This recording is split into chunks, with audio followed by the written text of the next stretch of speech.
അഭിമന്യ മെത്രാപ്പൊലീത്ത തിരുമേനിമാരെ, ബഹുമാനപ്പെട്ട അച്ഛന്മാരെ, കർത്താവിൽ ഏറ്റവും വാത്സല്യമുള്ളവരെ, വീണ്ടും തമ്പുരാൻ്റെ വചനത്തിനു ചുറ്റും ഒരുമിച്ച് കൂടുവാൻ തക്കവണ്ണം ഇടയാക്കിയ ദൈവകൃപയെ ഓർത്ത് ആയിരം സ്തുതിസ്തോത്രങ്ങൾ അർപ്പിക്കുന്നു.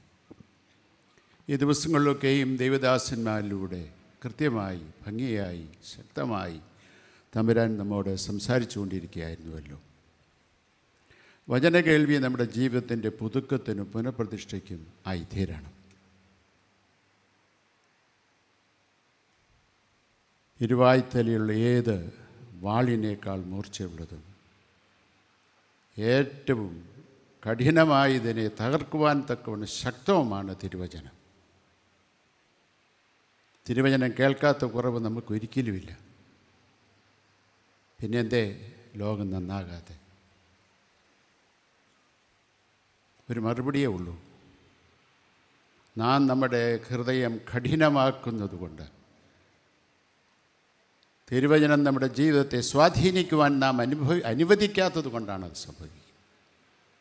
പ്രിയ സ്നേഹിതരെ, തുറന്ന മനസ്സോടെ തമ്പുരാനെ സംസാരിക്കണമേ, അടിയനിതാ കേൾക്കുന്നു എന്ന് പറയുവാൻ തക്കവണ്ണം നമുക്കിടയാകട്ടെ. തുറന്ന മനസ്സോടെ ദൈവസന്നിധിയിൽ നാം ഇരിക്കുമ്പോൾ തമ്പുരാൻ നമുക്കാവശ്യമായ ആലോചന നൽകാതിരിക്കില്ല, എനിക്ക് യാതൊരു സംശയമില്ല.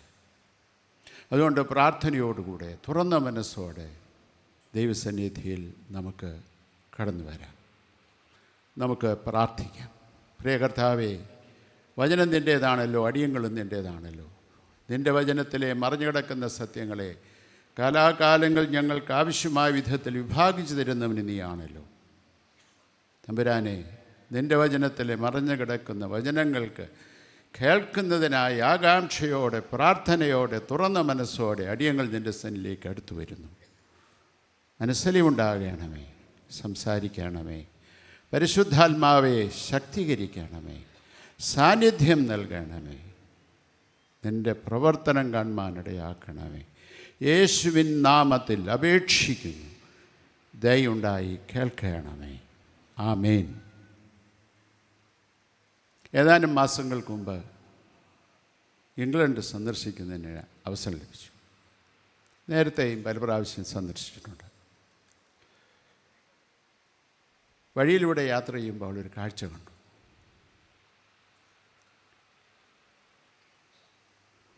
ഏതാനും പള്ളികൾ നിശാ ക്ലബ്ബുകളായും പബ്ബുകളായും രൂപപ്പെടുത്തിയിരിക്കുന്നു.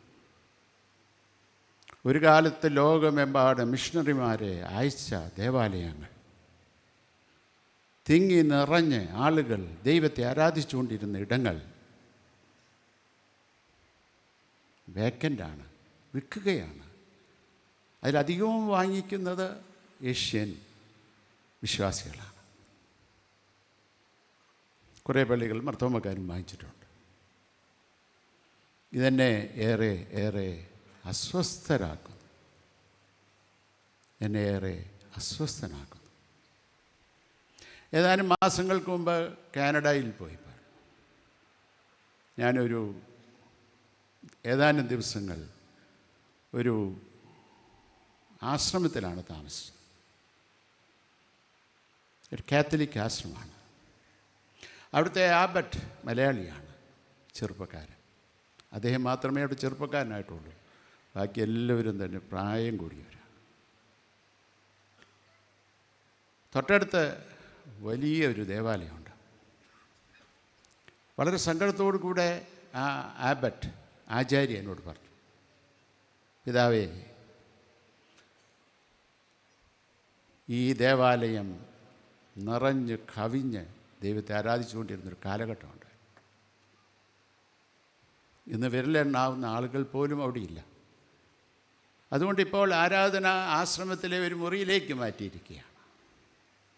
ആ ദേവാലയം സംരക്ഷിക്കുന്നതിന് ആവശ്യമായ പണം പോലുമില്ല. സർക്കാർ ഏറ്റെടുത്തിരിക്കുകയാണ്. സർക്കാർ ഇപ്പോൾ ഒരു സർക്കസ് കമ്പനിക്ക് ഇത് വിറ്റിരിക്കുന്നു.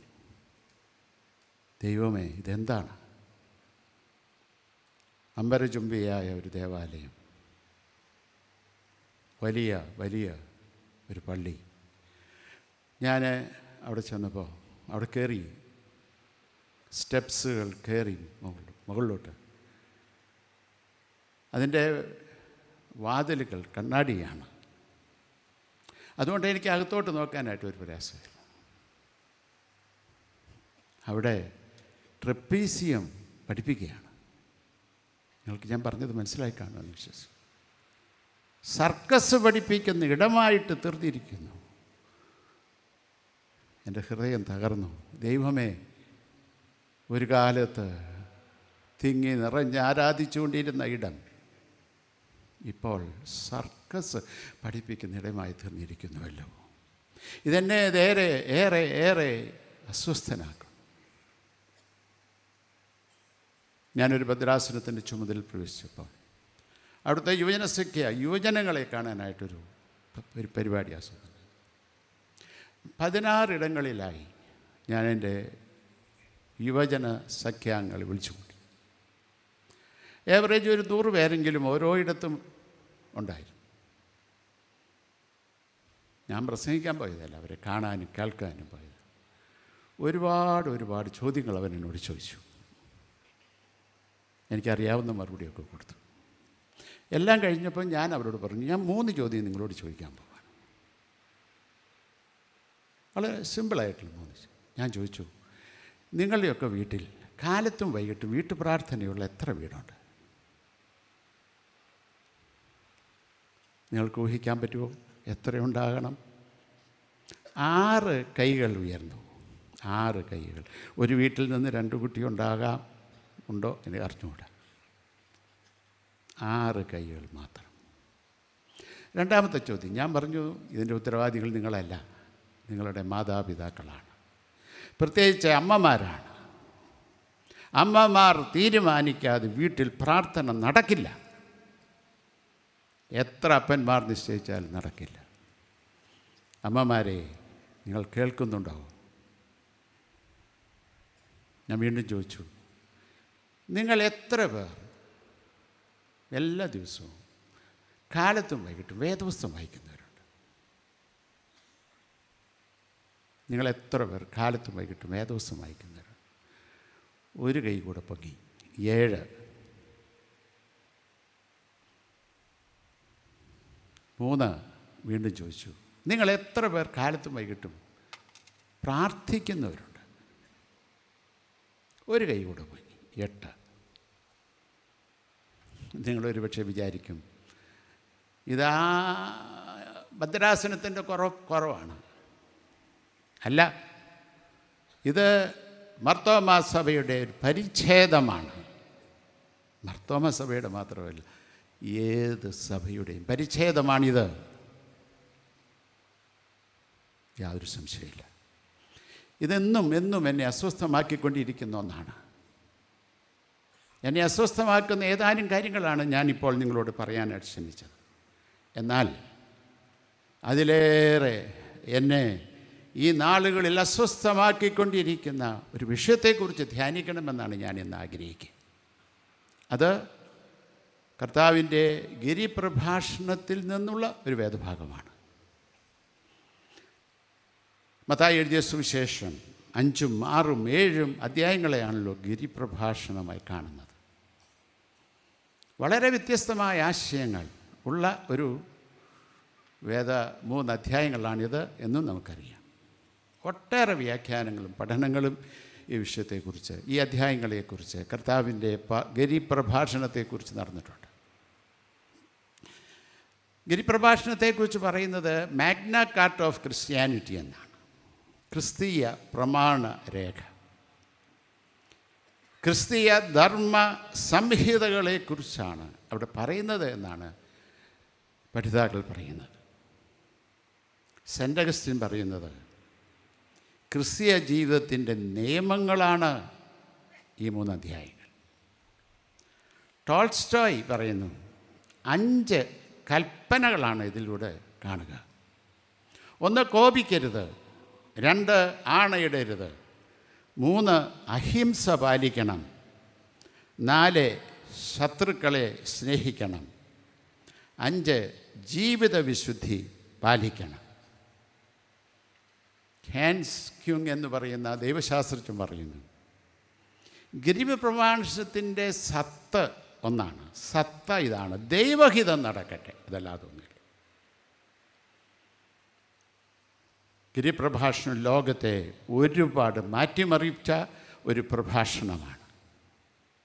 ഗാന്ധിജിയെ മഹാത്മാഗാന്ധിയാക്കിയ പ്രഭാഷണം, മാർട്ടിൻ ലൂതർ കിങ്ങിനെ ലോകോത്തര നേതാവാക്കിയ പ്രഭാഷണം, നെൽസൺ മണ്ടേലയെ ശക്തനായ വിമോചന നേതാവാക്കിയ പ്രസംഗം. പ്രിയ സ്നേഹിതരെ, 7-ാം അധ്യായത്തിൽ നിന്ന് ഏതാനും ചിന്തകളാണ് നമ്മുടെ ഒരുമിച്ചുള്ള പഠനത്തിനായിട്ട് സ്വീകരിച്ചത്. മത്തായി എഴുതിയ സുവിശേഷം 7-ാം അധ്യായം 21 മുതൽ 21, 22, 23 വാക്യങ്ങൾ. അതാണ് നമ്മുടെ ധ്യാന വിഷയം. മത്തായി എഴുതിയ സുവിശേഷം 7-ാം അധ്യായം 21, 22, 23 എന്ന വാക്യങ്ങൾ. ഇത് എന്നെ ഏറെ അസ്വസ്ഥനാക്കിക്കൊണ്ടിരിക്കുന്നു. ഒരുപാട് പ്രാവശ്യം ഞാൻ ഈ വേദഭാഗം വായിച്ചിട്ടുണ്ട്. എന്നാൽ കഴിഞ്ഞ ഏതാനും ദിവസങ്ങൾക്ക് മുമ്പിൽ വേദഭാഗം വായിച്ചപ്പോൾ അതെന്നെ ഒരുപാട് അസ്വസ്ഥനാക്കി. അസ്വസ്ഥത മാറിയിട്ടില്ല, ഇപ്പോഴും അത് പേറിക്കൊണ്ടാണ് ജീവിക്കുന്നത്. വേദഭാഗം വായിക്കട്ടെ. എന്നോട് കർത്താവേ കർത്താവേ എന്ന് പറയുന്നവൻ ഏവനുമല്ല, സ്വർഗസ്ഥനായ എൻ്റെ പിതാവിൻ്റെ ഇഷ്ടം ചെയ്യുന്നവനത്തെ സ്വർഗരാജ്യത്തിൽ കടക്കുന്നത്. കർത്താവേ കർത്താവേ, നിൻ്റെ നാമത്തിൽ ഞങ്ങൾ പ്രവചിക്കുകയും ഭൂതങ്ങളെ പുറത്താക്കുകയും നിൻ്റെ നാമത്തിൽ വളരെ വീര്യപ്രവർത്തികൾ പ്രവർത്തിക്കുകയും ചെയ്തില്ലയോ എന്ന് പലരും ആ നാളിൽ എന്നോട് പറയും. അന്ന് ഞാൻ അവരോട്, ഒരു നാളും നിങ്ങളെ ഞാൻ അറിഞ്ഞിട്ടില്ല. അധർമ്മം പ്രവർത്തിക്കുന്നവരെ എന്നെ വിട്ടു പോകുവിൻ എന്ന് തീർത്ത് പറയും. അധർമ്മം പ്രവർത്തിക്കുന്നവരെ എന്നെ വിട്ടു പോകുവിൻ എന്ന് തീർത്തു പറയും. നമ്മുടെ കർത്താവിൻ്റെ പർവ്വത പ്രസംഗത്തിൻ്റെ അവസാന ഭാഗത്ത് കർത്താവ് ഏറ്റവും ഗൗരവമായി സഭയ്ക്ക് നൽകുന്ന മുന്നറിയിപ്പാണിത്. ഇത് കർത്താവ് അവിശ്വാസികളോടല്ല പറയുന്നത്. മതപരമായ പ്രവർത്തനങ്ങൾ മുൻനിരയിൽ സജീവമായി നിൽക്കുന്നവരാണ്. യേശുവിൻ്റെ നാമത്തിൽ പ്രവചിക്കുന്നവരോട്, യേശുവിൻ്റെ നാമത്തിൽ അത്ഭുത പ്രവർത്തനങ്ങൾ നിർവഹിക്കുന്നവരോട്, യേശുവിൻ്റെ നാമത്തിൽ രോഗികളെ സൗഖ്യമാക്കുന്നവരോട് കർത്താവ് പറയുന്നു, അധർമ്മം പ്രവർത്തിക്കുന്നവരെ എന്നെ വിട്ടു പോകുവിൻ, ഞാൻ ഒരു നാളും നിങ്ങളെ അറിഞ്ഞിട്ടില്ല. മനസ്സിലാക്കാൻ വളരെ വളരെ ബുദ്ധിമുട്ടുള്ള ഒരു വേദഭാഗമാണ്. ഈ ഭൂതത്തെ പുറത്താക്കുന്നതും രോഗികളെ സൗഖ്യമാക്കുന്നതും പ്രവചിക്കുന്നതും ഇതൊന്നും പിതാവിൻ്റെ ഇഷ്ടത്തിൽ പെടുന്നതല്ലേ? ന്യായമായൊരു ചോദ്യമാണത്. എന്നാൽ കർത്താവ് പറയുവാൻ ശ്രമിക്കുന്നത് ഇങ്ങനെയാണെന്നാണ് എൻ്റെ വിശ്വാസം. ഉപരിപ്ലവമായ ആത്മീയതയ്ക്ക് അപ്പുറം കർത്താവ് വേറെ ചിലതൊക്കെ സഭയിൽ നിന്ന് പ്രതീക്ഷിക്കുന്നുവെന്ന് വേണം മനസ്സിലാക്കാൻ. ഉപരിപ്ലവമായ ആത്മീയതയ്ക്കപ്പുറം കർത്താവ് വേറെ ചിലതൊക്കെ പ്രതീക്ഷിക്കുന്നുവെന്ന് വേണം മനസ്സിലാക്കാൻ. ഇത് ആത്മശോധനയ്ക്കുള്ള സമയമാകണം. കർത്താവ് ഇന്നത്തെ സഭയോട് പറയുന്നു, നീ ഏറെ പ്രവചിക്കുന്നുണ്ട്, നീ ഏറെ ഭൂതങ്ങളെ പുറത്താക്കുന്നുണ്ട്, നീ വീര്യപ്രവൃത്തിയേറെ ചെയ്യുന്നുണ്ട്. നിൻ്റെ ഈ ആത്മീയതയ്ക്ക് ഇതിലപ്പുറം ഒരു മാനമുണ്ട് എന്ന് നീ മനസ്സിലാക്കേണ്ടതുണ്ട്. നിൻ്റെ ആത്മീയതയ്ക്ക് അപ്പുറം ഒരു മാനമുണ്ട് എന്ന് മനസ്സിലാക്കേണ്ടതുണ്ട്. എന്താണ് ദൈവത്തിൻ്റെ ഇഷ്ടം?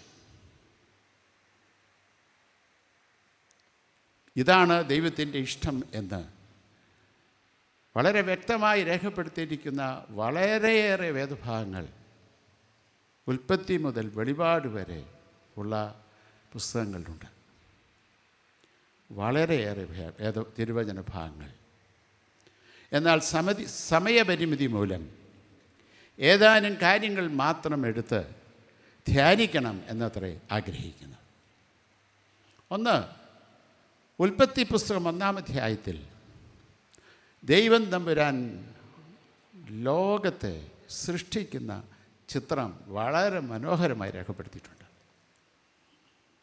എല്ലാം നന്നായി കണ്ടു, നന്നായി സൃഷ്ടിച്ചു.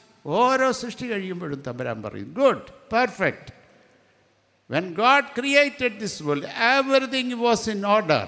എല്ലാം താളാത്മകമായിട്ടാണ് സൃഷ്ടിച്ചത്. തമ്പുരാനും സന്തുഷ്ടനാണ്.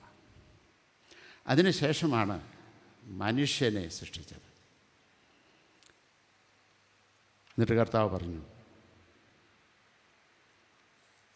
സമുദ്രത്തിലെ മത്സ്യത്തിന്മേലും ഭൂചര ജന്തുവിന്മേലും വാഴുവീൻ എന്നവരോട് കൽപ്പിച്ചു.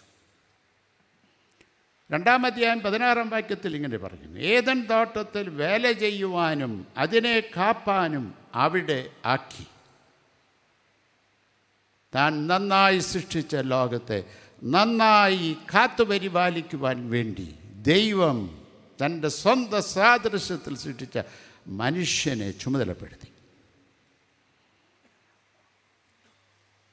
ഉൽപ്പത്തി പുസ്തകം 9-ാം അധ്യായത്തിൽ പ്രളയശേഷം നോഹയോട് പറയുന്നു, സകലത്തെയും നിങ്ങളെ ഏൽപ്പിച്ചിരിക്കുന്നു, മൃഗങ്ങളുടെ മേലും അതീശത്വവും നൽകുന്നു. പ്രിയ സ്നേഹിതരെ, ദൈവം നന്നായി സൃഷ്ടിച്ച് വേല ചെയ്യുവാനും കാക്കുന്നതിനും വേണ്ടി ഏൽപ്പിച്ച ഈ ലോകത്തിൻ്റെ സ്ഥിതി ഇന്ന് എന്താണ്? ഈ മണ്ണിൻ്റെ സ്ഥിതി എന്താണ്?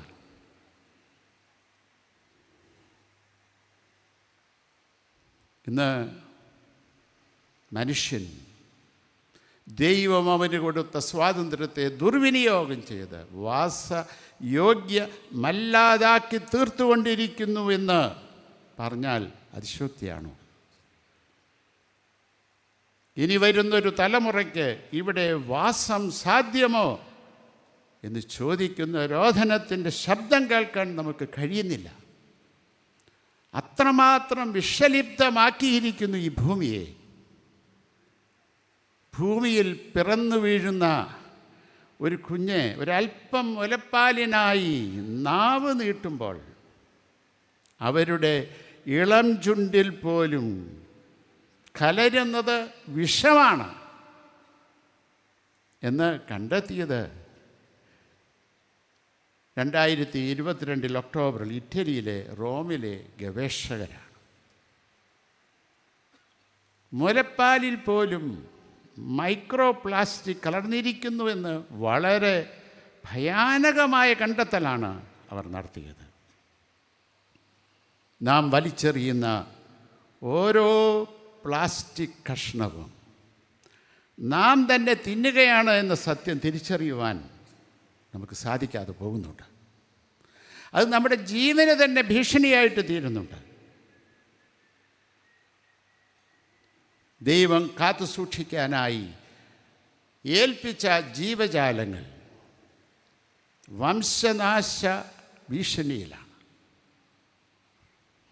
ദൈവം സൃഷ്ടിച്ചാക്കിയവയിൽ 70% ഇന്ന് ലോകത്തിലില്ല. അവർക്ക് വസിക്കുവാൻ യോഗ്യമല്ലാത്തൊരു സ്ഥിതിയിലാണ്. ആരാണ് അതിൻ്റെ ഉത്തരവാദി?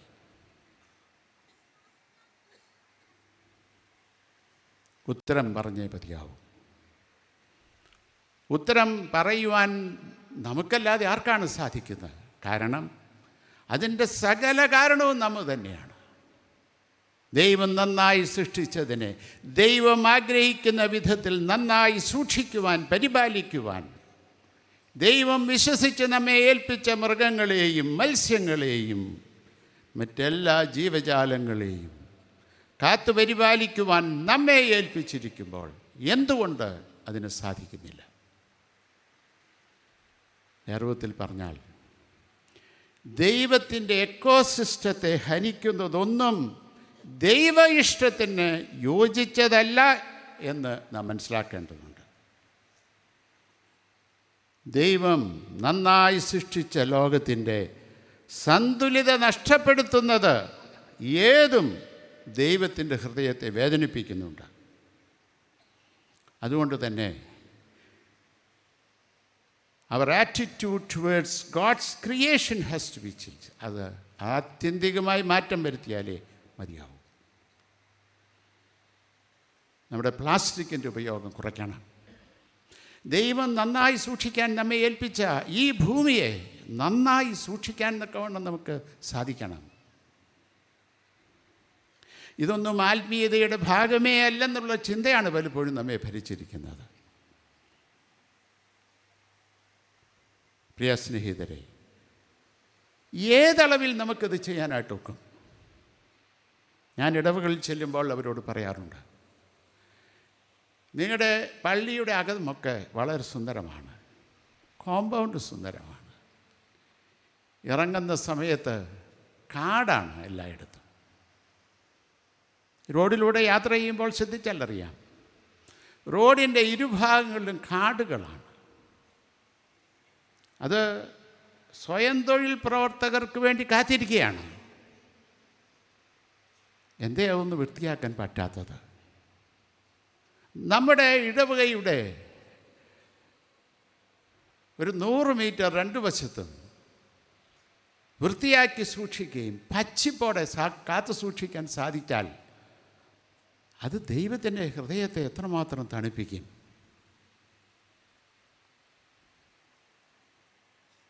സുന്ദരമായി സൂക്ഷിക്കുവാൻ തക്കവണ്ണം നമുക്ക് സാധിക്കുന്നില്ലെങ്കിൽ ദൈവത്തെ വേദനിപ്പിക്കും. നാം അത് വൃത്തിയായി സൂക്ഷിക്കുന്നെന്ന് കാണുമ്പോൾ അടുത്തുള്ളവരും എഴുന്നേൽക്കും, ഉണരും. സുന്ദരമായി ദൈവം സൃഷ്ടിച്ച ലോകത്തെ സുന്ദരമായി പച്ചിപ്പോടെ കാത്തു പരിപാലിപ്പാൻ തക്കവണ്ണം സാധിക്കുമ്പോൾ ദൈവത്തിൻ്റെ ഹൃദയം എത്രമാത്രം തണുപ്പുള്ളതാകും. കർത്താവ് നമ്മോട് പറയുന്ന ഇതാണ്. എന്നോട് കർത്താവേ കർത്താവേ എന്ന് പറയുന്ന ഏവരുമല്ല അവർ സ്വർഗരാജ്യത്തിൽ പ്രവേശിക്കുന്നത്. എൻ്റെ പിതാവിൻ്റെ ഇഷ്ടം അറിഞ്ഞ് പ്രവർത്തിക്കുന്നവരാണ്. ഇതാണ് പിതാവിൻ്റെ ഇഷ്ടം. നന്നായി സൃഷ്ടിച്ച ലോകത്തെ നന്നായി പരിപാലിക്കുവാൻ തക്കവണ്ണം പിതാവ് വിശ്വസിച്ച് നമ്മെ ഏൽപ്പിച്ചിട്ടുണ്ടെങ്കിൽ, അത് നന്നായി സൂക്ഷിക്കുന്നില്ലെങ്കിൽ കർത്താവ് പറയും, നിങ്ങളെ ഒരു നാളും ഞാൻ അറിയുന്നില്ല. അധർമ്മം പ്രവർത്തിക്കുന്നവരെ എന്നെ വിട്ട് പോകുവീൻ. ദൈവമേ, ആ ഗതികേട് ഞങ്ങൾക്കുണ്ടാകരുതേ. 2 ലൂക്കോസ് എഴുതിയ സുവിശേഷം 4-ാം അധ്യായം 18-19 വാക്യങ്ങളിൽ കർത്താവ് നസറേത്ത് പള്ളിയിൽ ചെന്ന് വേദപുസ്തകം എടുത്ത് വായിച്ച സംഭവത്തെക്കുറിച്ച് അവിടെ പ്രതിപാദിക്കുന്നുണ്ടല്ലോ. കർത്താവ് ഇങ്ങനെയാണ് വായിച്ചത്: ദരിദ്രരോട് സുവിശേഷം അറിയിപ്പാൻ എന്നെ അഭിഷേകം ചെയ്യുകയാൽ അവൻ്റെ ആത്മാവ് എൻ്റെ മേലുണ്ട്. ബദ്ധന്മാർക്ക് വിടുതലും കുരുടന്മാർക്ക് കാഴ്ചയും പ്രസംഗിപ്പാനും പീഡിതരെ വിടുവിച്ച് അയപ്പാനും കർത്താവിൻ്റെ പ്രസാദവർഷം പ്രസംഗിപ്പാനും എന്നെ അയച്ചിരിക്കുന്നു. നസറേത്ത് മാനിഫെസ്റ്റോ എന്നാണല്ലോ എന്ന് പറയുക. കർത്താവ് ഈ ലോകത്ത് ജീവിച്ചിരുന്നപ്പോൾ എല്ലായ്പ്പോഴും തള്ളപ്പെട്ടവരോടുകൂടെയായിരുന്നു, പാപികളോടുകൂടെ, ആർക്കും വേണ്ടാത്തവരോടുകൂടെ, ലോകം എഴുതിത്തള്ളിയവരോടുകൂടെ. ഒരുപക്ഷെ മനസ്സിലാക്കാനായിട്ട് ബുദ്ധിമുട്ടുണ്ട്. ദൈവത്തിന് തൻ്റെ സൃഷ്ടിയെ തുല്യമായിട്ടല്ലേ കാണാൻ പറ്റുള്ളൂ. ദൈവത്തിന് ഒരു കൂട്ടം ആളുകളുടെ, പ്രത്യേക കൂട്ടം ആളുകളുടെ കൂടെ കൂടാൻ പറ്റുമോ? കർത്താവിനെക്കുറിച്ച് എപ്പോഴും പറയുന്നതാണല്ലോ, പ്രിഫറൻഷ്യൽ ഓപ്ഷൻ ടുവേർഡ്സ് പുവർ. പാവപ്പെട്ടവരോട്, തള്ളപ്പെട്ടവരോട് പ്രത്യേക സ്നേഹം ഉണ്ടായിരുന്നു. അത് തന്നെയാണ് യേശുവിനെക്കുറിച്ചുള്ള എപ്പോഴുമുള്ള ക്രിറ്റിസിസം. ഞങ്ങളെപ്പോലുള്ള മാന്യന്മാരോടൊപ്പം സഹകരിക്കുന്നതിനേക്കാൾ അപ്പുറമായി ഈ പാപികളോടും തള്ളപ്പെട്ടവരോടും ചുങ്കക്കാരോടൊപ്പമാണ് അവൻ സഹകരിക്കുന്നത്. ഏതാണ് അവനെക്കുറിച്ച് പറയും. ഞാനിപ്പോൾ നിങ്ങളോട് ചോദിക്കട്ടെ, നിങ്ങളുടെ വികാരി അച്ഛനെക്കുറിച്ചുള്ള നിങ്ങളുടെ പ്രതീക്ഷ എന്താണ്? എനിക്കറിയാം നിങ്ങൾ പറയുന്ന മറുപടി എന്താണ്. അച്ഛൻ എല്ലാവരെയും ഒരുപോലെ കാണണം. ഒരച്ഛൻ എല്ലാവരെയും ഒരുപോലെ കാണുന്നുണ്ടെങ്കിൽ അതിൻ്റെ അർത്ഥം വേദവസം വായിച്ചിട്ടില്ല എന്നാണ്, കർത്താവിനെ അറിഞ്ഞിട്ടില്ല എന്നാണ്. അങ്ങനെ ചെയ്യാൻ പറ്റുള്ളൂ. എന്തുകൊണ്ടാണ് കർത്താവ് ചിലരോട് പ്രത്യേകം സ്നേഹം കാണിച്ചത്? അതിൻ്റെ പുറകിലൊരു ഫിലോസഫിയുണ്ട്. നിങ്ങളുടെ വീട്ടിൽ 2 കുട്ടികളുണ്ടെന്നിരിക്കട്ടെ. ഒരു കുട്ടി വളരെ ആരോഗ്യവാനാണ്, മറ്റേ കുട്ടി ഫിസിക്കലി ഹാൻഡിക്യാപ്ഡാണ്. നിങ്ങൾ 2 കുട്ടികളെക്കുറിച്ചും പറയുന്നത് 2 പേരും എൻ്റെ സ്വന്തം കുട്ടികളാണ്, ഞങ്ങൾ 2 പേരെയും ഒരുമിച്ച് ഒരുപോലെ കാണുകയുള്ളൂ എന്ന് പറഞ്ഞാൽ ഏത് കുട്ടിക്കാണ് ഗുണം കിട്ടാൻ പോകുന്നത്? ആരോഗ്യമുള്ള കുട്ടി. മറ്റേ കുട്ടി തഴയപ്പെടും. ഞാൻ ഒരു മെഡിക്കൽ കോളേജിൽ വൈസ് പ്രിൻസിപ്പലിൻ്റെ വീട്ടിൽ അച്ഛനായിരുന്ന സമയത്ത് വിസിറ്റ് ചെയ്യാൻ പോയി. അവർക്ക് 2 മക്കളാണ്. മൂത്തവൻ ഹാൻഡിക്യാപ്ഡാണ്, 2 ക്രച്ചസിലാണ് നടക്കുന്നത്, 2 ക്രച്ചസിൽ. മറ്റവൻ്റെ ഒരു പ്രശ്നമില്ല. അപ്പം എന്നോട് ചോദിച്ചു, എന്താ വേണ്ടേ കുടിക്കാൻ? ഞാൻ പറഞ്ഞു വെള്ളം മതി. ഈ അമ്മ ഒരു മെഡിക്കൽ കോളേജിലെ വൈസ് പ്രിൻസിപ്പളാണ്. അമ്മ ഈ നടക്കാൻ വയ്യാത്ത ഈ കൊച്ചിനോട് പറയുക, എടാ 2 ഗ്ലാസ് വെള്ളം എടുത്തുകൊണ്ടു. അപ്പം മുതൽ ഞാൻ അസ്വസ്ഥനായി. എൻ്റെ ദൈവമേ, ആരോഗ്യമുള്ളൊരു ചെറുക്കൻ അങ്ങേ പുറത്ത്, നടക്കാൻ മേലാത്ത ഈ പയ്യനെ കൊണ്ടാണോ ഇത് ചെയ്യിക്കുന്നത്? അവൻ ഞെരങ്ങി പോയി ഫ്രിഡ്ജ് തുറന്ന് വെള്ളം എടുത്ത്, അയ്യോ വെള്ളം കുടിക്കാൻ പറ്റുമോ? അപ്പം ഞാൻ പിന്നീട് എൻ്റെ കൂടെ വന്ന ആളോട് ചോദിച്ചു, എന്തേ വിദ്യാഭ്യാസം ഉണ്ടെന്ന് പറഞ്ഞിട്ട് എന്നാ ഗുണം? അപ്പോൾ പറഞ്ഞു, ഞാനും ഇത് ചോദിച്ചതാണ്. അപ്പോൾ എന്നോട് പറഞ്ഞു, അവൻ ഞെരങ്ങി പോയി വെള്ളം എടുത്തു വരുന്നത് കാണുമ്പോൾ എൻ്റെ ഹൃദയം പിടയ്ക്കുന്നില്ലെന്നാണോ വിചാരിച്ചത്? എന്നാൽ അവനും മറ്റവനെ പോലെ തന്നെ എല്ലാം ചെയ്യാൻ സാധിക്കുമെന്നുള്ളത് അവൻ്റെ ഹൃദയത്തിൽ ഉറപ്പിക്കേണ്ടത് എൻ്റെ ഉത്തരവാദിത്വം. അതുകൊണ്ടാണ് അവൻ്റെ കൂടെ. അതാണ് കർത്താവ് ചെയ്തത്. തള്ളപ്പെട്ടവനെ കൈത്താങ്ങൽ കൊടുത്ത് സ്വന്തം കാലിൽ നിൽക്കത്തക്ക വിധത്തിൽ അവനെ ആക്കി തീർക്കുന്ന ആ വലിയ ശുശ്രൂഷ. അവനും സമൂഹത്തിൽ ജീവിക്കുവാൻ അവകാശമുള്ളവനാണ്. എന്നെപ്പോലെ എന്നേക്കാൾ അധികം സുഖസൗകര്യങ്ങളോടെ ജീവിക്കുവാൻ തക്കവണ്ണം അവനും അവസരമുണ്ടാക്കി കൊടുക്കണമെങ്കിൽ കൈ താങ്ങണം. അതാണ് യേശു കാണിച്ചത്. അതാണ് യേശുവിൻ്റെ മനസ്സ്. പലപ്പോഴും നാം ആത്മീയരാണെന്ന് അഭിമാനിക്കുന്നുണ്ടെങ്കിലും ആ ഉന്നതമായൊരു ദർശനം ഉൾക്കൊള്ളുവാൻ സാധിക്കാതെ പോയിട്ടുള്ളവരാണ്. സാധാരണ നാം എപ്പോഴും കേൾക്കുന്നതല്ലേ, പണിക്കാരെ കിട്ടാനില്ല. എപ്പോഴും പറയുന്നത് കേൾക്കാനുള്ളതാണ്. ഞങ്ങളുടെ പറമ്പിൽ പണിതെടുത്തവൾ, ഞങ്ങളുടെ അടുക്കളയിൽ ജോലി ചെയ്തിരുന്നവൾ, ഞങ്ങളുടെ വിഴുപ്പളക്കിയവൾ, അവളിപ്പോൾ അഹങ്കാരിയാണെന്ന് പണിക്ക് വരുന്നില്ല. അവൾക്കൊരു ഒരു നല്ല വീടുണ്ടായപ്പോഴത്തേക്കും എന്തൊരഹങ്കാരമാണ്. ഞാൻ പറയുന്നത് എന്താണെന്ന് മനസ്സിലാക്കിക്കൊണ്ടാണോ പറയുന്നത്? അവരുടെ മക്കൾ, ഇവർ അധ്വാനിച്ച് മക്കളെ പഠിപ്പിച്ചു. മക്കളൊക്കെ ഒരു നിലയിലെത്തിയപ്പോൾ അവർ പറഞ്ഞു, അമ്മേ അപ്പാ, ഇത്ര നാൾ നിങ്ങൾ അധ്വാനിച്ചാണ് ഞങ്ങളെ പഠിപ്പിച്ചത്, ഇനി നിങ്ങൾ ജോലിക്ക് പോകണ്ട, ഞങ്ങൾ നോക്കിക്കോളാം അപ്പച്ച. അമ്മേ, അഹങ്കാരമാണോ? നമ്മുടെ സങ്കുചിത മനസ്സുകൊണ്ടാണ് അത് പറയുന്നത്. എൻ്റെ അടുക്കളയിൽ പണിതവരും എൻ്റെ വീട്ടിൽ നിന്ന് ഭക്ഷണം കഴിച്ചവളും അവൾ എന്നേക്കാൾ ഉയർന്നു വരുമ്പോൾ അവൻ്റെ മക്കൾ എൻ്റെ മക്കളേക്കാൾ കൂടുതൽ വിദ്യാഭ്യാസം നേടി ഉന്നത സ്ഥാനങ്ങളിലാകുമ്പോൾ അവർക്ക് വേണ്ടി സ്തോത്രം പറയുവാനും അവരോടൊപ്പം സന്തോഷിപ്പാനും സാധിക്കുന്നില്ല എങ്കിൽ ആത്മീയതയാണോ?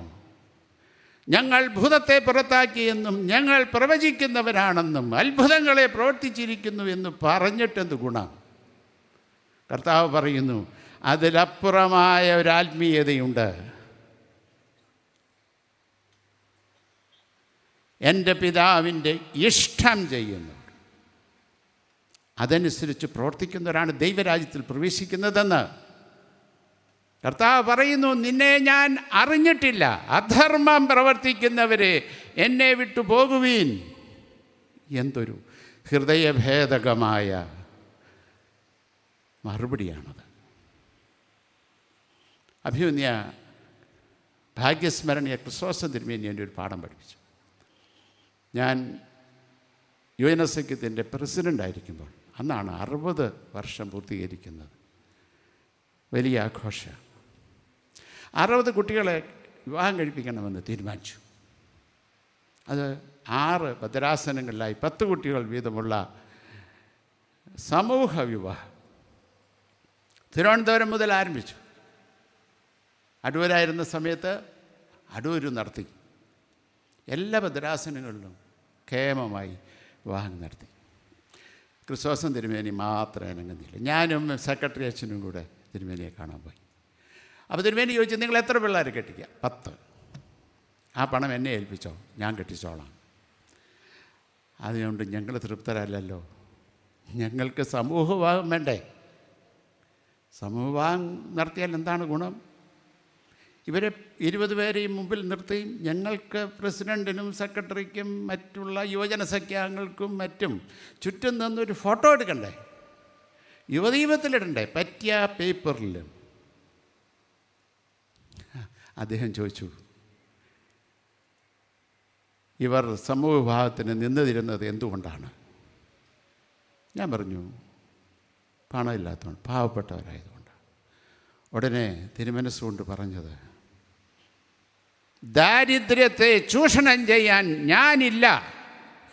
എൻ്റെ ദൈവമേ, ഞാനിങ്ങനെ സ്തംഭിച്ച് അവിടെ ഇരുന്ന് പോയി. എത്ര വലിയ തമ്പുരാൻ്റെ ഹൃദയം കൃത്യമായി അറിഞ്ഞുകൊണ്ടുള്ള പ്രഖ്യാപനം. ദാരിദ്ര്യത്തെ ചൂഷണം ചെയ്യാൻ ഞാനില്ല. നാം ഇപ്പോഴും ചാരിറ്റിക്കാരായിട്ട് ജീവിക്കുന്നവരാണ്. നമ്മുടെ സുവിശേഷ വേല ഇപ്പോൾ കിറ്റ് കൊടുക്കുന്നവരാണ്. കിറ്റ് കൊടുക്കുമ്പോൾ എല്ലാവരും വിളിച്ചു വരുത്തും, വരിയായി നിൽക്കണം. എന്നിട്ട് നമ്മളിങ്ങനെ ഓരോരുത്തർക്ക് കിറ്റ് കൊടുക്കും, ഫോട്ടോ എടുക്കും. സ്കൂൾ തുറക്കുന്ന സമയത്ത് എല്ലാ പള്ളികളിലുമുണ്ട് കിറ്റ് കൊടുക്കൽ, ആ ഫോട്ടോ എടുക്കും. ഇനി വീട് വെച്ച് കൊടുത്താലോ, അത് ഇത് തന്നെയാണ് കാണിക്കുന്നത്. ഈ പാവപ്പെട്ട മനുഷ്യൻ വരണം, വലിയ മീറ്റിംഗ് കൂടും. എന്നിട്ട് ഈ പാവപ്പെട്ട മനുഷ്യൻ്റെ പേര് വിളിച്ചും അവനിങ്ങനെ വരുമ്പോൾ ഇങ്ങനെ കൊടുക്കും ഫോട്ടോ. പ്രിയ സ്നേഹിതരെ, അവനും ഒരു വ്യക്തിത്വമുള്ളവനാണെന്നും അവനൊരു മാന്യതയുണ്ടെന്നും അവനും ദൈവത്തിൻ്റെ മകനാണെന്നും കാണുവാനും മനസ്സിലാക്കുവാനും എന്തുകൊണ്ടാണ് നമുക്ക് സാധ്യമാകാതെ പോകുന്നത്? നമ്മുടെ ആത്മീയതയെക്കുറിച്ചുള്ള ദർശനത്തിൽ മാറ്റം വരുത്തണമെന്ന് കർത്താവ് വീണ്ടും വീണ്ടും നമ്മെ ഓർമ്മിപ്പിച്ചുകൊണ്ടിരിക്കുന്നു.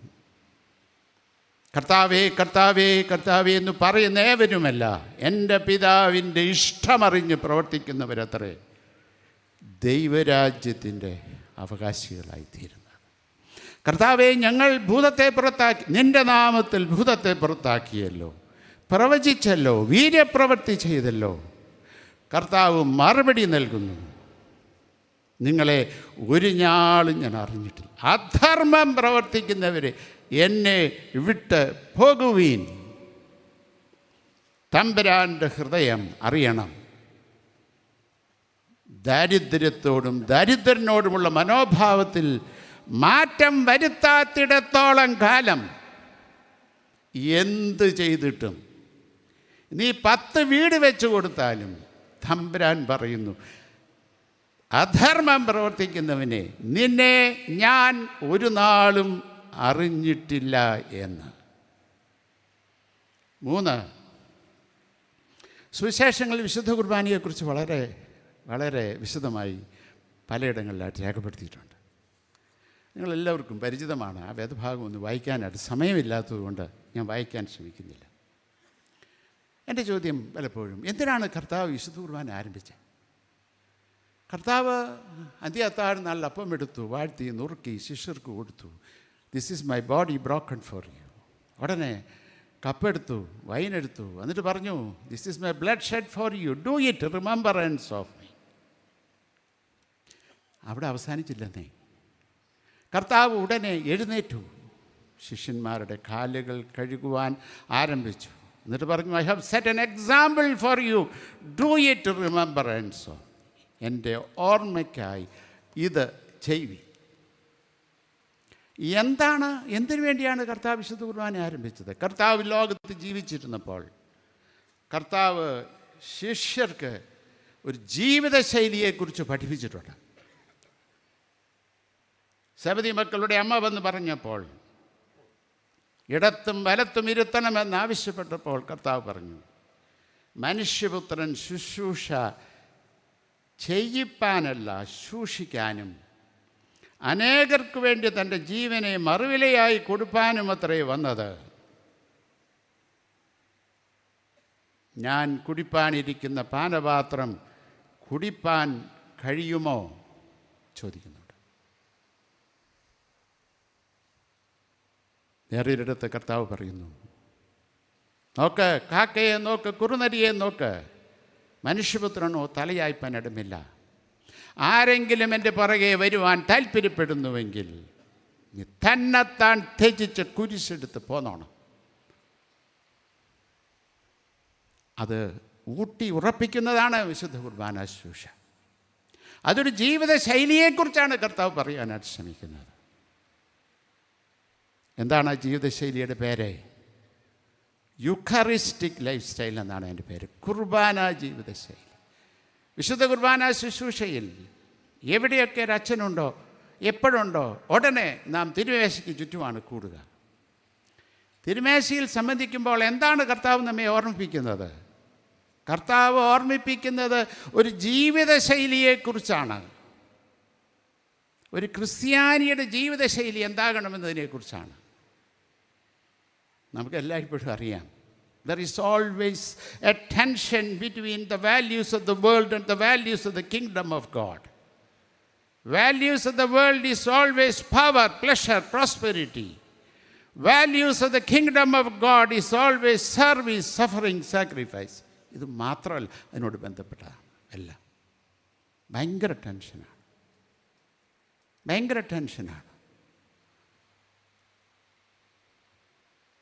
കർത്താവ് നമ്മിൽ നിന്ന് പ്രതീക്ഷിക്കുന്നൊരു ജീവിത ശൈലിയുണ്ട്. എന്താണെന്നറിയാവോ? ഇത് തന്നെയാണ് കർത്താവിൻ്റെ ജീവിതശൈലി.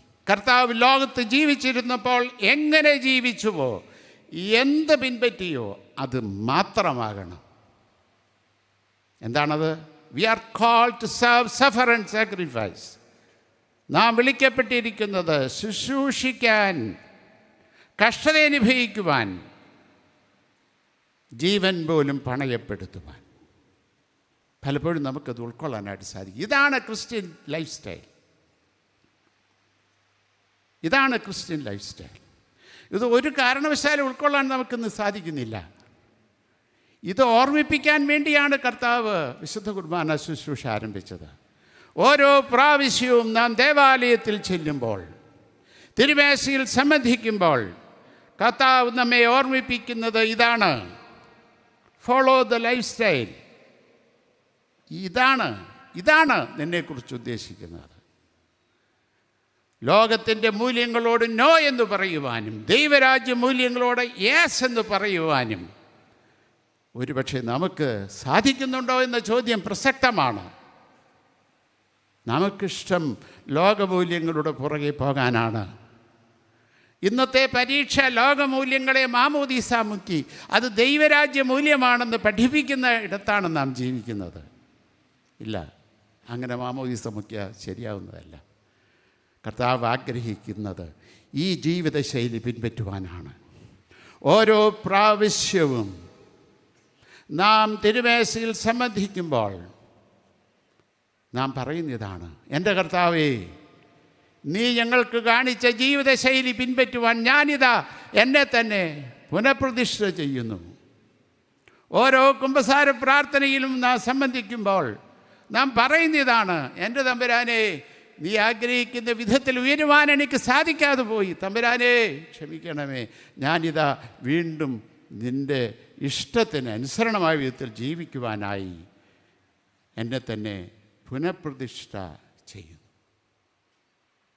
കർത്താവിൽ വാത്സല്യമുള്ളവരെ, ഇതുതന്നെയല്ലേ കർത്താവ് ഇപ്പോൾ നമ്മോട് ചോദിക്കുന്നത്? എന്നോട് കർത്താവേ കർത്താവേ എന്ന് പറയുന്ന ഏവരുമല്ല, എൻ്റെ പിതാവിൻ്റെ ഇഷ്ടം ചെയ്യുന്നവരാണ് ദൈവരാജ്യത്തിൽ പ്രവേശിക്കുന്നത്. കർത്താവേ, ഞങ്ങൾ നിൻ്റെ നാമത്തിൽ ഭൂതത്തെ പുറത്താക്കിയില്ലേ? നിൻ്റെ നാമത്തിൽ രോഗികളെ സൗഖ്യമാക്കിയില്ലേ? അത്ഭുത പ്രവർത്തനം ചെയ്തില്ലേ? കർത്താവ് പറയുന്നു, ഒരു നാളും നിന്നെ അറിഞ്ഞിട്ടില്ല.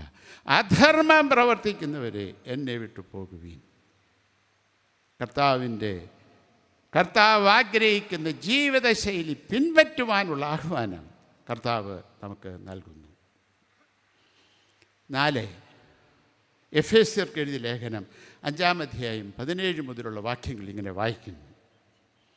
കർത്താവിൻ്റെ ഇഷ്ടം ഇന്നതെന്ന് ഗ്രഹിച്ചുകൊള്ളുവീൻ. വീഞ്ഞു കുടിച്ച് മത്തരാകരുത്, അതിനാൽ ദുർനടപ്പ് ഉണ്ടാകുമല്ലോ. ആത്മാവ് നിറഞ്ഞവരായി സ്തുതികളാലും നമ്മുടെ കർത്താവായ യേശു ക്രിസ്തുവിൻ്റെ നാമത്തിൽ ദൈവവും പിതാവുമായവനെ എല്ലായ്പ്പോഴും എല്ലാറ്റിനു വേണ്ടിയും സ്തോത്രം ചെയ്തുകൊള്ളുവീൻ.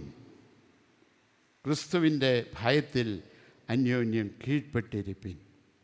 എല്ലാ കാലത്തും മദ്യപാനം ദോഷത്തിന് കാരണമായി തീർന്നിട്ടേ ഉള്ളൂ. മദ്യം, മയക്കുമരുന്നുപയോഗം ഇത് ഏറെ ഇന്ന് വർദ്ധിക്കുന്നുണ്ട്. വീഞ്ഞു കുടിച്ച് മത്തരാകരുതെന്ന് കർത്താവ് പറഞ്ഞപ്പോൾ എല്ലാ ആസക്തികളെക്കുറിച്ചുമാണ് കർത്താവ് പറയാനായിട്ട് ശ്രമിക്കുന്നത്. എന്താണ് ആസക്തി? ഒരു വസ്തുവിനോടുള്ള അമിതമായ ആഗ്രഹവും അതിനോടുള്ള വിധേയത്വവുമാണ് ആസക്തി എന്ന് പറയുന്നത്.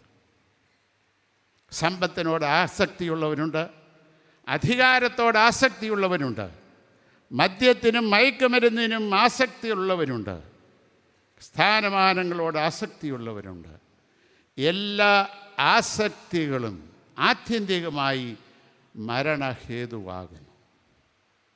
ഇത് 3 തലത്തിലാണ് നമ്മെ ബാധിക്കുക. ഒന്ന്, ആത്മീയമായ മരണം.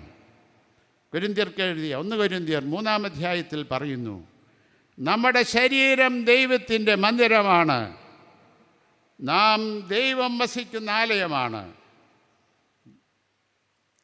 ദൈവത്തിൻ്റെ മന്ദിരം നശിപ്പിക്കുന്നവനെ ദൈവം നശിപ്പിക്കും. ആത്മീക മരണം ധാർമ്മിക മരണത്തിലേക്ക് നയിക്കും. ബെർട്രാൻ റസ്സൽ പറയുന്നു, എല്ലാ തിന്മകളുടെയും അടിവേരുകൾ പരിശോധിച്ചാൽ അവയെല്ലാം ചെന്നെത്തുന്നത് ലഹരിയുടെ ആസക്തിയിലാണ്. ഈ ദേശത്ത് നടക്കുന്ന കുറ്റകൃത്യങ്ങളിൽ ഏകദേശം 50% ലഹരിയുടെ ഉപയോഗത്തിൽ സംഭവിക്കുന്നതാണ്. ഈ ആസക്തി ശാരീരികമായ മരണത്തിലേക്കാണ് നയിക്കുന്നത്. ലഹരി പദാർത്ഥ ഉപയോഗം മനുഷ്യനെ മാറാരോഗത്തിനും കടക്കെണിക്കും ആത്മഹത്യയ്ക്കും വാഹന അപകടത്തിനും കാരണമായിത്തീരുന്നു. അപകടങ്ങളിൽ 60% ലഹരി പദാർത്ഥങ്ങളുടെ ഉപയോഗത്തിലാണ് സംഭവിക്കുന്നത്. നാം ഈ ആസക്തിക്ക് അധീനരായിട്ട് തീരുന്നുണ്ടോ? അഥവാ അവയെ അതിജീവിക്കുവാൻ തക്കവണ്ണം സാധിക്കുന്നുണ്ടോ? കർത്താവിൻ്റെ ഇഷ്ടം ഇതാകുന്നു എന്ന് കർത്താവ് വളരെ കൃത്യമായിട്ട് നമ്മോട് പറയുമ്പോൾ പോലും നാം ഇവയ്ക്ക് അടിമകളാണ്. ഒരു വീട് കൂദാശയ്ക്ക് ചെന്നാൽ എല്ലായിടത്തും അല്ല, കൂദാശ ശുശ്രൂഷ ആദ്യോടന്തം ഈ ഭവനം കർത്താവിന് വേണ്ടി സമർപ്പിച്ചിരിക്കുന്നു എന്ന് പറയുന്നതാണ്. വീട്ടുകാർ മുഴുവനും പറയും, കൂടിയിരിക്കുന്നവരും അച്ഛന്മാർ പ്രാർത്ഥിക്കുമ്പോൾ ആമേൻ ആമേൻ ആമേൻ. ഈ കൂദാശ കഴിഞ്ഞാൽ അച്ഛനെയും മെത്രാനും ഒക്കെ ഉണ്ടെങ്കിൽ യാത്ര അയക്കാൻ ഒരു തിരക്കുണ്ട്. ആദ്യമൊക്കെ ഞാൻ വിചാരിച്ചു ഞങ്ങളോടുള്ള സ്നേഹം കൊണ്ടാണ്, തിരക്ക് ഉള്ളവരാണല്ലോ പോയിക്കോട്ടെ എന്ന് വെച്ചിട്ടാണ്. അല്ല എന്ന് പിന്നീടാണ് മനസ്സിലായത്. ഇനിയാണ് കൂദാശ തുടങ്ങാൻ പോകുന്നത്. അതിന് അച്ഛനെ നിർത്താൻ പറ്റത്തില്ല. അച്ഛൻ്റെ സാന്നിധ്യത്തിൽ പോലും ചെയ്യുവാൻ ധൈര്യപ്പെടാത്തത് ചെയ്യുവാനുള്ള തൻ്റെ ഇടം ഈ നസ്രാണിക്കല്ലാതെ വേറെ ആർക്ക് കിട്ടും? അതാ ഇടയ്ക്കിടയ്ക്ക് ഇടി കിട്ടുന്നത്. കിട്ടണം, കിട്ടിയാലേ നന്നാവും. ഇന്ന് വിവാഹ സദ്യകളിൽ അച്ഛന്മാർ പറയുന്നതാണ്,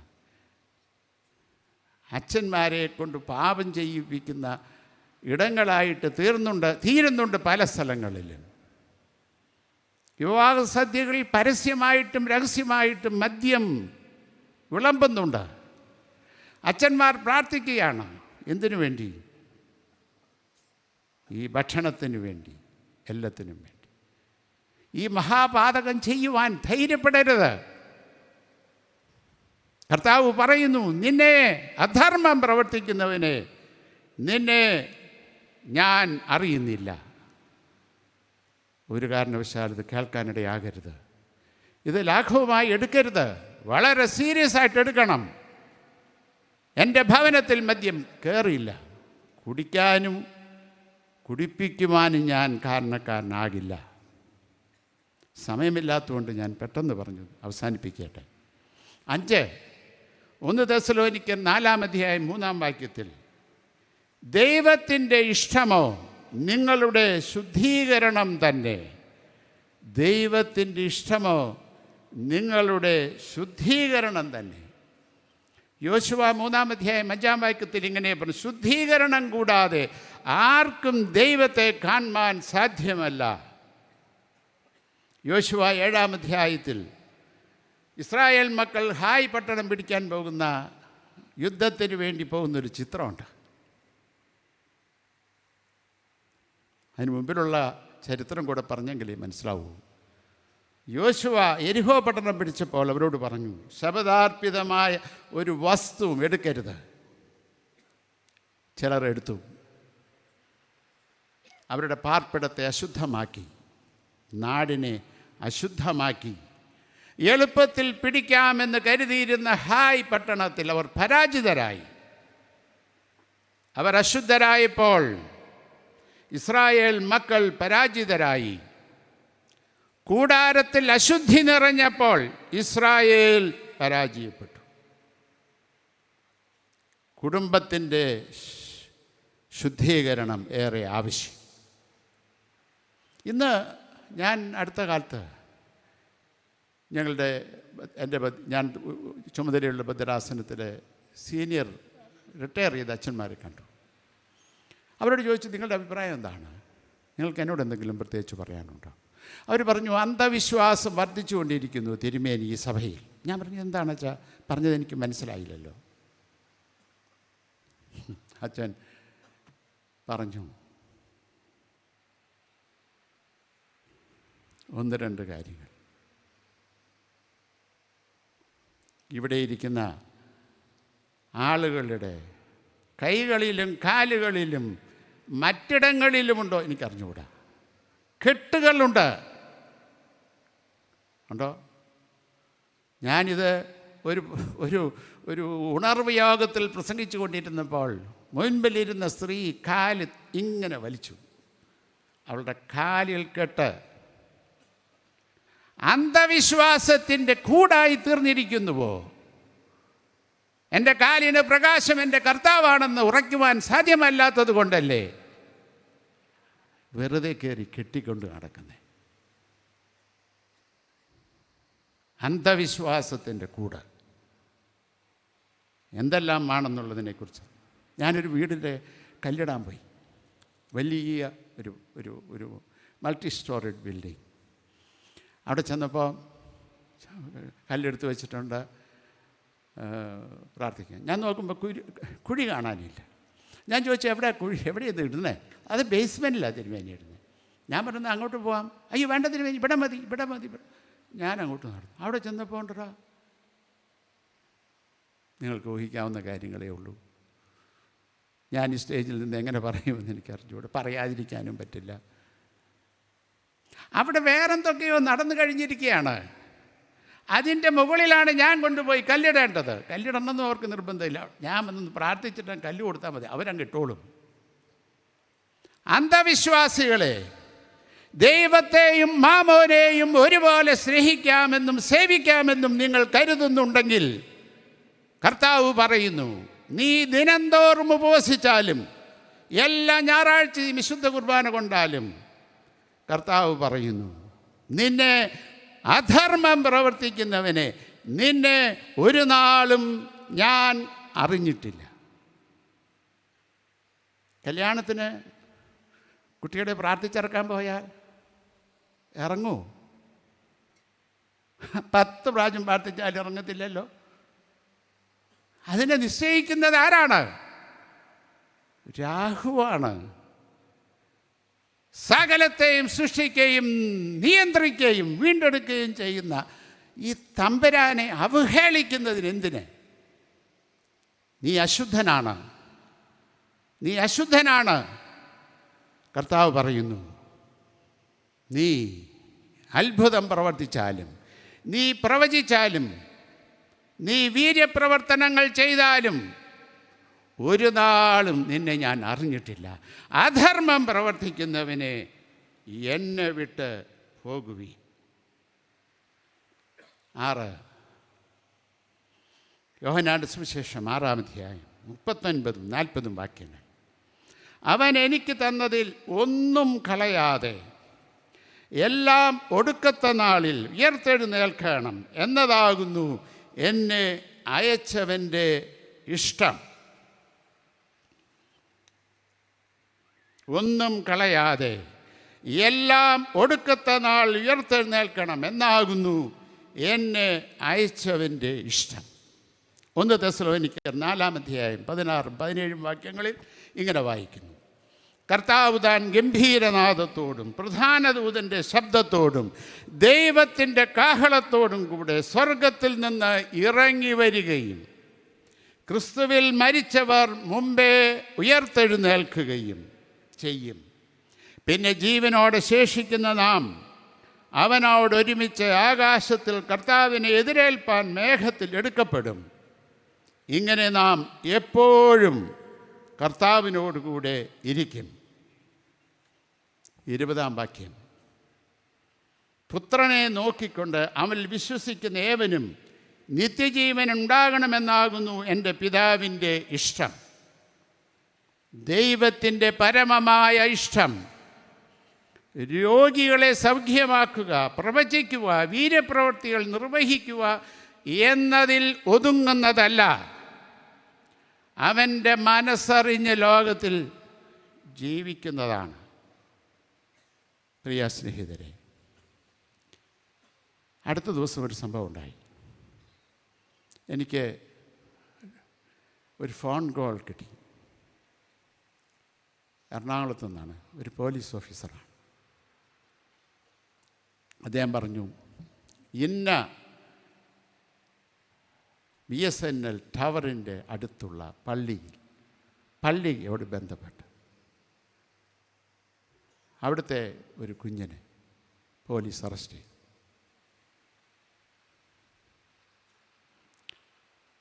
ഞാൻ വിചാരിച്ചു, എൻ്റെ ദൈവമേ, പേരൊക്കെ പറഞ്ഞു. ഞാൻ അന്വേഷിച്ചു, അല്ല അവിടെ ഉദ്ദേശിക്കുന്ന വിധത്തിലുള്ള അവരൊന്നും സംഭവിച്ചിട്ടില്ല. എന്നാൽ അരമണിക്കൂർ കഴിഞ്ഞപ്പോൾ വിളിച്ചു പറഞ്ഞു, ഇത് കർത്താവിൻ്റെ വേല ചെയ്യുന്നവൻ്റെ മകളാണ്, 16 വയസ്സ്, മദ്യത്തിനും മയക്കുമരുന്നിനും അടിമയാണവൾ, കാരിയറാണ്, വിൽക്കുകയാണ്.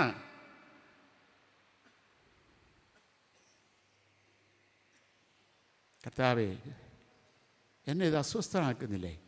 എന്നെ കേൾക്കുന്ന നിങ്ങൾക്ക് അസ്വസ്ഥത വരുന്നില്ലേ? നിങ്ങളുടെ മകളല്ല എന്നുള്ളത് കൊണ്ട് ഒരുപക്ഷെ നിങ്ങൾക്ക് സ്വസ്ഥതയുണ്ടാകാം.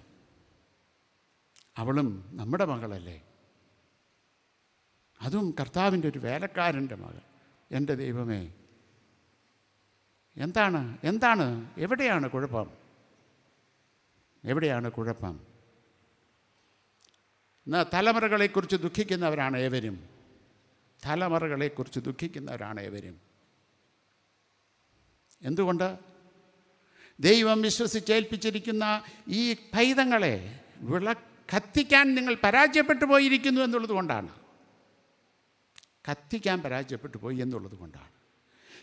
വിശുദ്ധ മാമോദീസ ശുശ്രൂഷ സമയത്ത് കുഞ്ഞുങ്ങളെ കയ്യിലേൽപ്പിച്ച് മാമോദീസയ്ക്ക് ശേഷം പ്രധാന കാർമ്മികൻ ഈ വിധത്തിൽ ഓർമ്മിപ്പിക്കും: നിങ്ങൾ ഈ പൈതലിനു വേണ്ടി ക്രമമായി പ്രാർത്ഥിക്കണം. ഈ പൈതൽ വളർന്നു വരുന്നതനുസരിച്ച് കർത്താവായ യേശു മിശിഹായുള്ള വിശ്വാസത്തിലും സഭയുടെ ഉപദേശത്തിലും ഈ പൈതലിനെ വളർത്തിക്കൊണ്ടുവരേണ്ടത് നിങ്ങളുടെ ചുമതലയാണ്. നിങ്ങൾ എല്ലാ കാര്യങ്ങളിലും ഈ പൈതലിന് മാതൃകയായിരിക്കണം. ഈ പൈതൽ വളർന്ന് പ്രായമാകുമ്പോൾ സ്വയമായി സാത്താനെ ഉപേക്ഷിക്കുന്നു, മിശിഹായെ കൈക്കൊള്ളുന്നു എന്ന് പരസ്യമായി ഏറ്റുപറയത്തക്ക വിധത്തിൽ ഈ പൈതലിനെ നീ അഭ്യസിപ്പിക്കണം.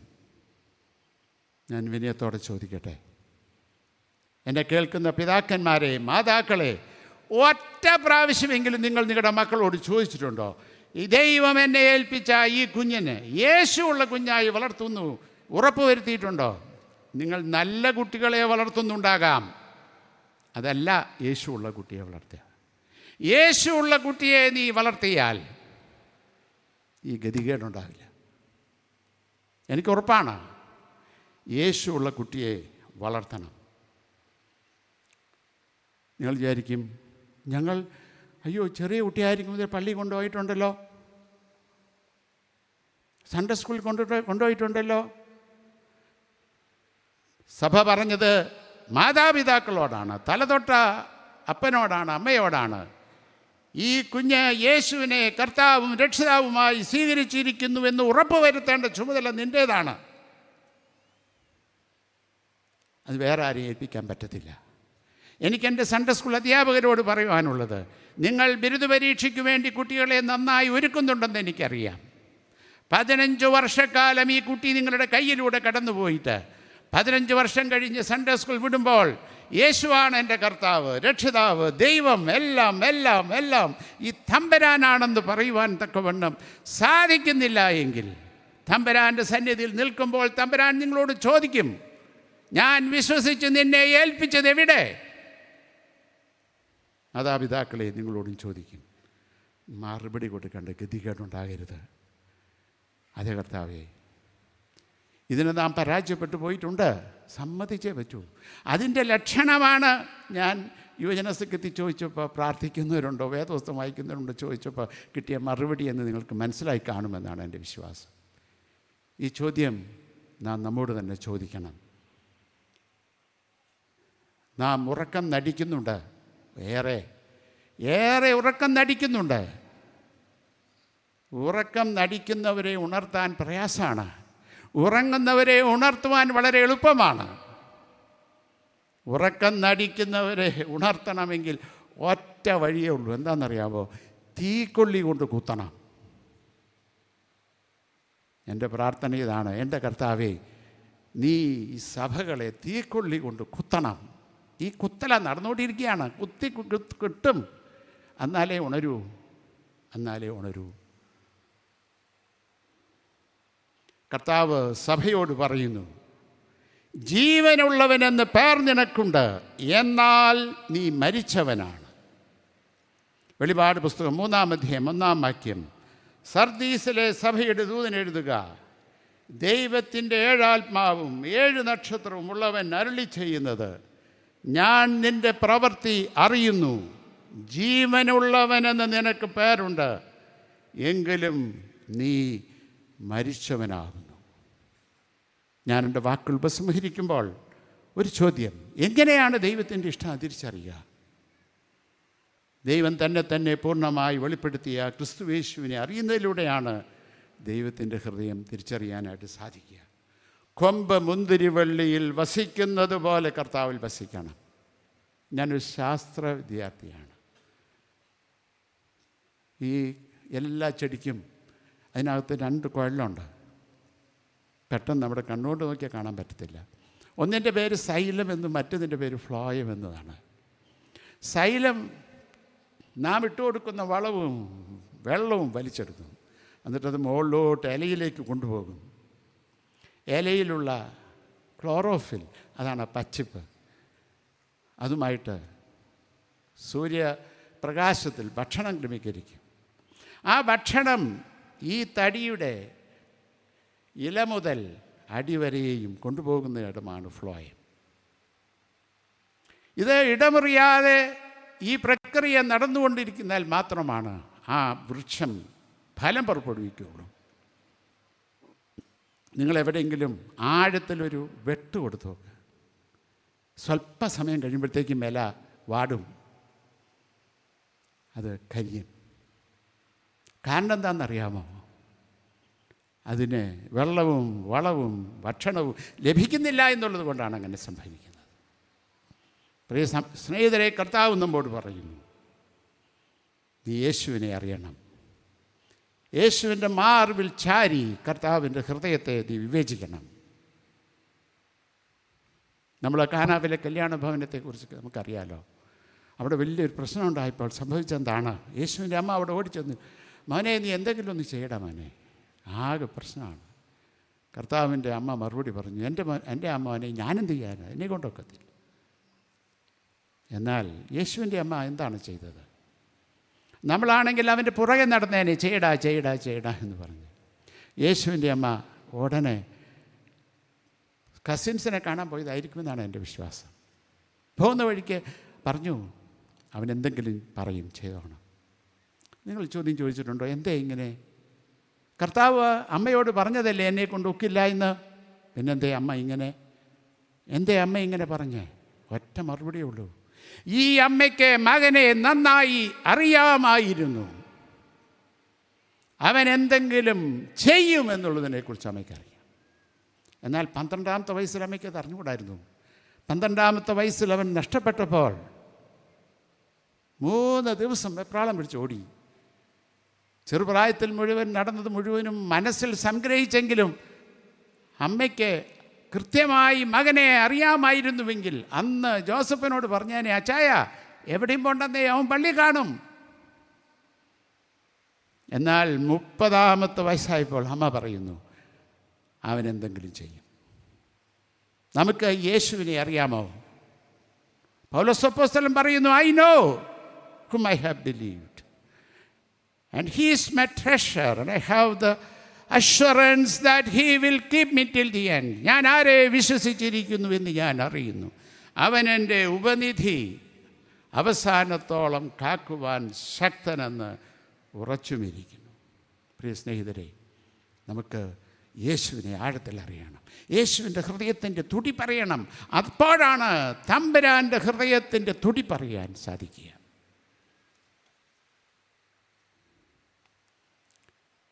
കർത്താവ് പർവ്വതപ്രസംഗം ഇങ്ങനെയാണ് ഉപസംഹരിക്കുന്നത്. മത്തായി 7-ാം അധ്യായം 24 മുതൽ 27 വരെയുള്ള വാക്യം. ആകയാൽ എൻ്റെ ഈ വചനങ്ങളെ കേട്ട് ചെയ്യുന്നവനൊക്കെയും പാറമേൽ വീട് പണിത ബുദ്ധിയുള്ള മനുഷ്യനോട് തുല്യനാകുന്നു. വൻമഴ ചൊരിഞ്ഞു, നദികൾ പൊങ്ങി, കാറ്റടിച്ചു, ആ വീട്ടിന്മേൽ അലച്ചു. അത് പാറമേൽ അടിസ്ഥാനമുള്ളതാകയാൽ വീണില്ല. എൻ്റെ വചനങ്ങളെ കേട്ട് ചെയ്യാത്തവനൊക്കെയും മണലിന്മേൽ വീട് പണിത മനുഷ്യനോട് തുല്യനാകുന്നു. വൻമഴ ചൊരിഞ്ഞു, നദികൾ പൊങ്ങി, കാറ്റടിച്ചു, ആ വീട്ടിന്മേൽ അലച്ചു. അത് വീണു, അതിൻ്റെ വീഴ്ച വലിയതാകും. പ്രിയ സ്നേഹിതനെ, ഞാൻ എൻ്റെ വാക്കുകളെ ഉപസംഹരിക്കുന്നു ഒരു ചെറിയ പ്രാർത്ഥനയോടെയും ഒരു ചെറിയ ആശംസയോടെ. കർത്താവേ, നീ ഞങ്ങളെ അസ്വസ്ഥരാക്കണമേ. കർത്താവേ, നിൻ്റെ മക്കളാകുന്ന ഞങ്ങൾ തമ്പുരാൻ്റെ വചനം കേട്ടനുസരിച്ച് പാറമേൽ വീട് പണിത ബുദ്ധിയുള്ള മനുഷ്യനോട് തുല്യനാകും വരെയും കർത്താവേ, നീ ഞങ്ങളെ അസ്വസ്ഥരാക്കണമേ. കർത്താവേ, നീ ഞങ്ങളുടെ ഉറക്കം കെടുത്തണമേ. കർത്താവേ, നിൻ്റെ ഇഷ്ടമാണ് എൻ്റെ ഇഷ്ടം, എൻ്റെ ഭവനത്തിൻ്റെ ഇഷ്ടം, എൻ്റെ സഭയുടെ ഇഷ്ടം, അതിലപ്പുറമായി ഒന്നും സംഭവിക്കയില്ല എന്ന് ഉറപ്പായി ഏറ്റുപറയും വരെ കർത്താവേ, ഞങ്ങളുടെ ഉറക്കം കെടുത്തണമേ. എന്നോട് കർത്താവേ കർത്താവേ എന്ന് പറയുന്നവർ ഏവനുമല്ല, സ്വർഗസ്ഥനായ എൻ്റെ പിതാവിൻ്റെ ഇഷ്ടം ചെയ്യുന്നവനത്രേ സ്വർഗരാജ്യത്തിൽ കടക്കുന്നത്. കർത്താവേ കർത്താവേ, നിൻ്റെ നാമത്തിൽ ഞങ്ങൾ പ്രവചിക്കുകയും ഭൂതങ്ങളെ പുറത്താക്കുകയും നിൻ്റെ നാമത്തിൽ വളരെ വീര്യപ്രവർത്തികൾ പ്രവർത്തിക്കുകയും ചെയ്തില്ലയോ എന്ന് പലരും ആ നാളിൽ എന്നോട് പറയും. അന്ന് ഞാൻ അവരോട്, ഒരു നാളും നിങ്ങളെ അറിഞ്ഞിട്ടില്ല. അധർമ്മം പ്രവർത്തിക്കുന്നവരെ എന്നെ വിട്ടുപോകുവീൻ എന്ന് തീർത്ത് പറയും. ആമേൻ.